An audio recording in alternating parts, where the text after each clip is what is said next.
Alright, in this video we're going to go over algebraic expressions. Alright, if you remember from one of the previous videos, we know an algebraic expression is any expression that has at least one variable in it. Okay, so algebraic expressions contain at least one variable. Alright, at least one variable. They can contain 2, 3, 4, 100. It doesn't matter. If it contains at least one variable, it is an algebraic expression. Alright, so let's look at changing words like a sentence to an algebraic expression. So we want to know which algebraic expression models the phrase 7 fewer than a number t. So 7 fewer than a number t. Now, fewer means subtraction. Alright, so we're subtracting something. Okay?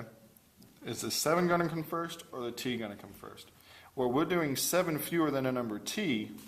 So since it's 7 fewer than t, we're going to have to subtract the 7 from t. So this algebraic expression models these words, 7 fewer than a number t. Now if I said 5 more than 2 times a number s, what would this look like? 5 more than 2 times a number s. Well, we know that more is addition,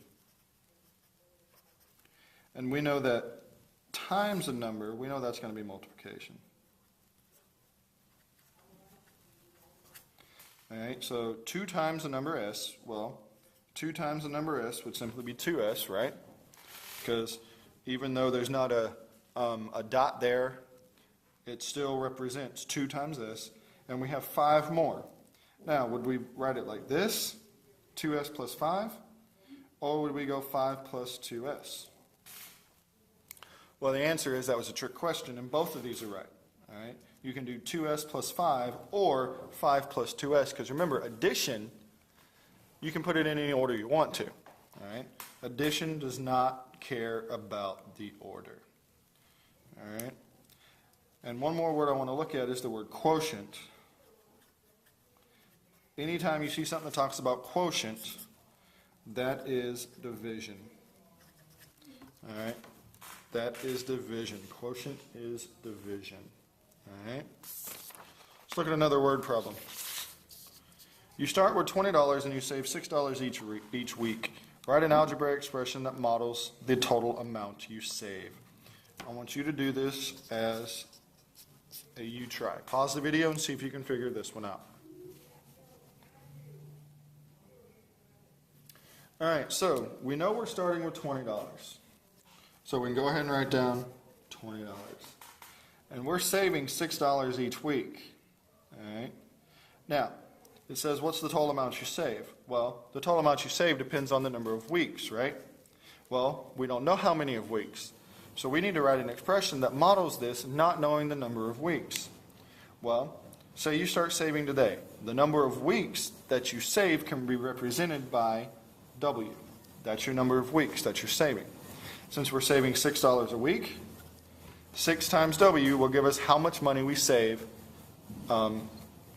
Once we figure out how many weeks we have, we can use 6W to figure out how much money we have. Now, since we started with 20 and we're saving $6 a week, we're going to take that 6W and we're going to add it to the 20. So that would be your algebraic expression to model. You start with $20 and save $6 each week. All right, hopefully you got that. You should have. All right, a couple more things. Evaluating algebraic expressions. We're going to evaluate 7, quantity a plus 4, plus 3b minus 8 for a equals negative 4 and b equals 5. All right? So, for this one, what you do, since we know what a equals and we know what b equals, we're simply going to plug in, like a is negative 4, we're going to plug in negative 4 for a, and we know what b is, so we're going to plug in, we're going to plug in 5 for b. So let's go ahead and rewrite this. 7 parentheses, negative 4 plus 4, close, plus 3 times 5, because remember 3b is times, minus 8. Now, you just follow PEMDAS, parentheses, exponents, multiplication, division, addition, subtraction. So let's do the parentheses first, and you do it left to right, of course. Negative 4 plus 4 is what? 0. Plus, and then these parentheses here, we can't simplify anything inside them because there's nothing to do inside them. 7 minus 0, well, that's gone. 3 times 5 is 15, minus 8. 8 minus 15 is 7. All right, 8 minus 15 is 7. So that's how you evaluate an algebraic expression. If you know your variables, like we do here, you just simply plug them in and solve it out. All right. Last thing, simplifying algebraic expressions. Now, when you simplify an algebraic expression, you can only do what's called combine like terms. All right, what do like terms look like? Well, if we look down here, let me use a different color. If we look down here, here we have a 7x squared. All right, all we're really worried about is the x squared. Do we have any other terms that have an x squared? Yes, we do. We have negative 4x squared.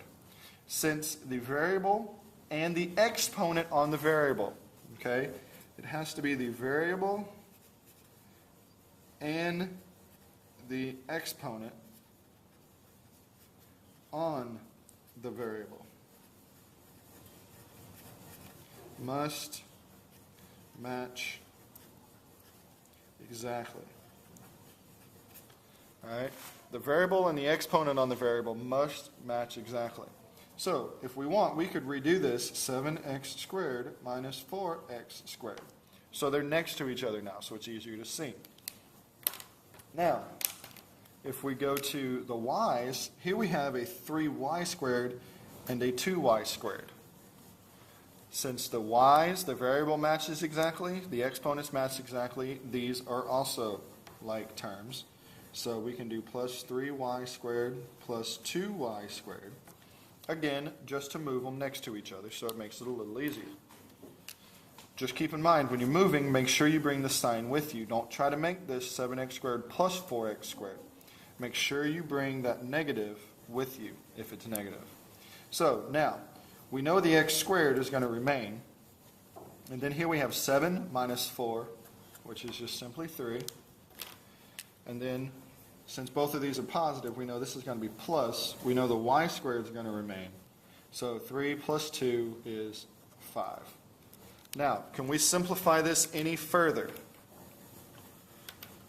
I can't really hear what you said, so hopefully you said no. Because x squared and y squared, the variables don't match. All right? It doesn't matter that the exponents match exactly. Both of these must be true. Your variable has to match and your exponent. Well, our variables don't match. So this is our simplified algebraic expression. All right? All right, that's pretty much it for this video. You can watch this video as many times as you need to. Make sure you understand the concepts, and I'll see you tomorrow in class.